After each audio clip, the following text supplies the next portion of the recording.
וכשהם נכנסים, אז זה בעצם מה שהם יראו. יש לנו פה את כל הקורסים של אפ, אבל להם יהיה פתוח את הדברים האלה, שזה הפושטק, שפה בעצם יש את השיעורים של הקורס, אינטרו קצר. אני רוצה להגיד לכם והשיעורים שמתחילים רובם מועברים ככה על הלוח, חלקם זה צילומי מסך, כל מיני דברים כאלה. יש לנו פה 6 שיעורים ואז המשך של עוד 6 שיעורים. יש להם קבוצת פייסבוק שהם יכולים להיכנס אליה, להשאיר שאלות, לקבל תשובות ממני ומהתלמידים. יש לנו פה ריכוז של כל השיעורים החיים, כל הוובינרים שנעשו, שזה שעות על גבי שעות של תוכן, בעיקר שאלות ותשובות לתלמידים. ואז יש לנו גם את האינדקסים, שזה בעצם ממש פירוט של כל השיעורים של הקורס, כולל כל השיעורים החיים, מפורקים לאיזה נושא, מתי וכן הלאה, כדי שהם יוכלו לחפש אפילו לפי מילות מפתח וכן הלאה. יש לנו גם מפות דרכים, שזה משהו שאנחנו מסיימים עוד מעט לפתח, יהיה במחזור הנוכחי, נדבר על זה בהזדמנות. או שבעצם אני אסביר עכשיו, מה שקורה זה שבגלל שיש באמת כל כך הרבה תוכן, אז אנחנו התחלנו לבנות מסלולים מותאמים אישית, שכל אחד יכול להגדיר בעצם לפי האופי שלו ולפי מה מתאים לו, מה הוא מוכן לעשות, מה לא מוכן לעשות, בעצם למצוא לו מסלול בתוך הקורס שאומר לו, תעשה נגיד את שיעור 1, שיעור 2, אז תלך לבונוס הזה ותעשה את הקורס הזה והזה, מקבלים כל מיני בונוסים עם הקורס. ובעצם ממש תופרים לו איזשהו מין מסלול כזה. אז פה בעצם מה שיהיה פה זה מין אפליקציית צ'קליסט כזאת שעוזרת להם לעשות אבחון עצמאי ולמצוא את המסלול שלהם. הם מקבלים מאיתנו בארגז כלים, כל מיני דברים מגניבים, כלים טכנולוגיים שעוזרים להם בהמון המון דברים. זה התרשים הבסיסי שלנו, של שיווק שותפים. בעצם כל דבר. אנחנו מביאים תנועה, אנחנו מביאים את התנועה הזאת לתוך עמוד נחיתה שלנו. מתוך העמוד נחיתה שלנו אנחנו מעבירים את התנועה הזאת לעמוד נחיתה של מישהו אחר, ואז אנחנו מקבלים בעצם עמלות על פעולה שאנשים עושים בעמוד הזה של המישהו האחר הזה, אוקיי? מה שזה אומר בעצם, שיווק שותפים באופן כללי יש המון דרכים לעשות את זה. אנחנו בגדול צריכים פשוט להביא אנשים לתוך איזושהי חנות, אוקיי? וירטואלית. זאת אומרת שאנחנו צריכים למצוא את האנשים האלה, וזה יכול להיות בכל מקום. זה יכול להיות בפייסבוק, זה יכול להיות בגוגל, זה יכול להיות בפרסום ממומן בפייסבוק וגוגל, זה יכול להיות בלוחות מודעות, זה יכול להיות בפורומים.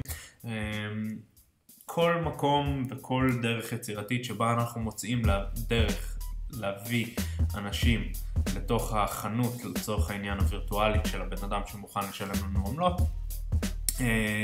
זה מה שאנחנו נעשה.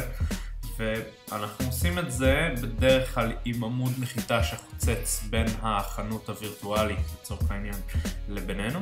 כשהחנות הווירטואלית לא חייבת גם להיות חנות וירטואלית, אנשים מוכנים לשלם לנו עמלות על כל מיני דברים שמתבצעים בעמוד שלהם, אם זה טופס לידים, זאת אומרת שאנשים ישאירו פרטים, או אם זה לפעמים הרשמה לרשימת תפוצה, מקרה יותר קלאסי רכישת מוצר כמובן, ואז נקבל עמלה אחוז מתוך המחירה וכן הלאה.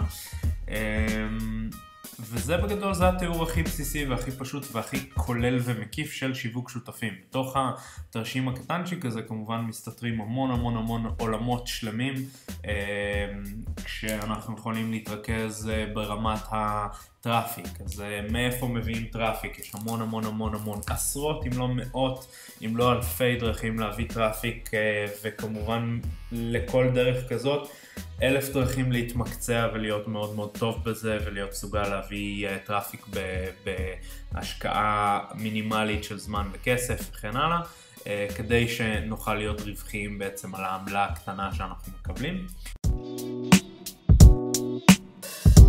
אני מציע להם לפנות לנושא לפחות שעה וחצי ביום, וזה בהנחה שאין להם כסף להשקיע. זאת אומרת, אפשר לעשות את הקורס הזה בלי שיש להם כסף. ההשקעה תמיד תהיה השקעה מינימלית מסוימת, למשל הם יצטרכו לפתוח אחסון או לקנות דומיין, זה זניח. זאת אומרת, אנחנו מדברים פה על פחות מ-300 שקל. בטוטל, אבל מעבר לזה לא חייבת להיות השקעה בכסף. אני אישית כן אוהב להשקיע כסף, זאת אומרת אני מעדיף שהם ישקיעו כסף אחרי הזה בפרסום, כל מיני דברים כאלה, כי זה יותר מהיר. זאת אומרת, כמו כל דבר בחיים אפשר להשקיע או זמן או כסף.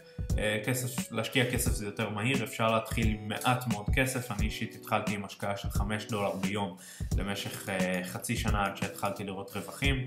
זה סיכון שאני חושב שכל אחד יכול להרשות לעצמו, 20 שקל ביום, אז אפשר להתחיל ככה. מי שיש לו קצת יותר חסכונות או יותר יכול להרשות לעצמו, יכול להתחיל עם סכומים יותר גדולים ובעצם לזרז את התהליך. אני מדבר בתוך הקורס גם לא להיסחף יותר מדי. מי שיש לו 10,000, אני שם להם סטופ ואומר להם, אתם לא מבזבזים את זה מהר, אתם לוקחים X זמן ומדבר איתם על זה. דיברנו על ניהול תקציב וכל מיני דברים כאלה.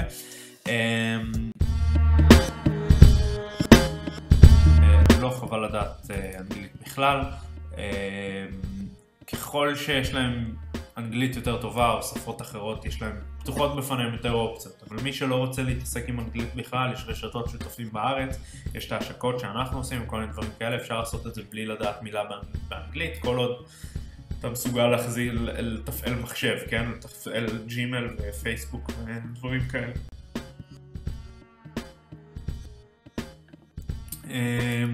זו שאלה חשובה, האם זה דורש לשבת מול המחשב ולשכנע אנשים בטלפון שעות ביום? אני נורא הופתעתי שהרבה אנשים שאלו אותי, והבנתי בסופו של דבר שזה נובע מהרבה כאלה של שיווק רשתי, שבעצם אמרו לאנשים, אוקיי, בוא תקנה סטוק, ואז תתחיל לחפש אנשים שיקנו את זה, ואז כאילו שולחים אותך לדבר עם חברים ומשפחה וכל מיני דברים כאלה. אז מאוד מאוד חשוב להבין שזה ממש לא. לא מדברים עם אף אחד, לא בטלפון, לא בפנים מול פנים. אנחנו מדברים פה על באמת לשבת מול המחשב ולעבוד.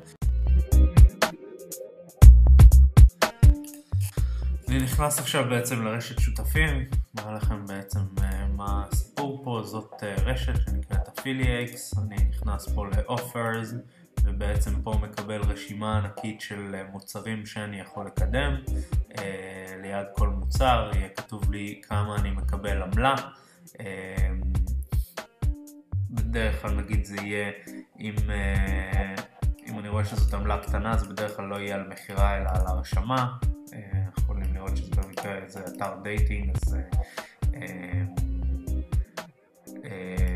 אני מניח שזה הרשמה על אתר דייטינג. יש לנו פה את פייבר, זה אומר שאנחנו מקדמים את פייבר, וכל מי שקונה בפייבר משהו בזכותנו אנחנו נקבל עמלה, מקאפי, אנטיווירוס וכן הלאה וכן הלאה. ואז בעצם מה שאני עושה זה אני יכול להיכנס לפנים. אני בעצם בוחר, יש פה המון מוצרים, אין סוף, אוקיי? וזו רק רשת אחת, יש אלפים של רשתות. עכשיו, אני פשוט, כל מה שאני צריך לעשות זה לבחור אחד מהמוצרים האלה, לקבל את הלינק שאני מקבל אותו אוטומטית בפנים. בואו נסתכל רגע, אם זה נראה לכם מסובך כל הדברים האלה, לא באמת צריך לדעת את הכל. נותנים פה את כל האופציות לכל סוג אפילייט שלא רוצה לעשות כל סוג של דבר. אבל בגדול כל מה שאני צריך לעשות זה להיכנס, לקחת את הלינק הזה, וזה הלינק שלי. כל מי שיקנה דרך פה, לא שמתי לב למה נכנסתי, אבל כל מי שיקנה דרך הלינק הזה, אני אקבל על זה כסף. אוקיי? עכשיו, מפה אני יכול לקחת את הלינק הזה ולשים אותו פשוט בפייסבוק שלי, או שאני יכול להיכנס לפורומים בכל העולם ולחשוב על פורומים שקשורים למוצר הזה ולפרסם את זה שם, או שאני יכול להיות קצת יותר מתוחכם וללכת לפייסבוק ולקנות מודעה ממומנת שהולכת לקישור הזה, וכל מי שיגיע אני אקבל עמלה, כשהשאיפה שלי תהיה פשוט להוציא בפייסבוק פחות כסף ממה שאני מכניס פה.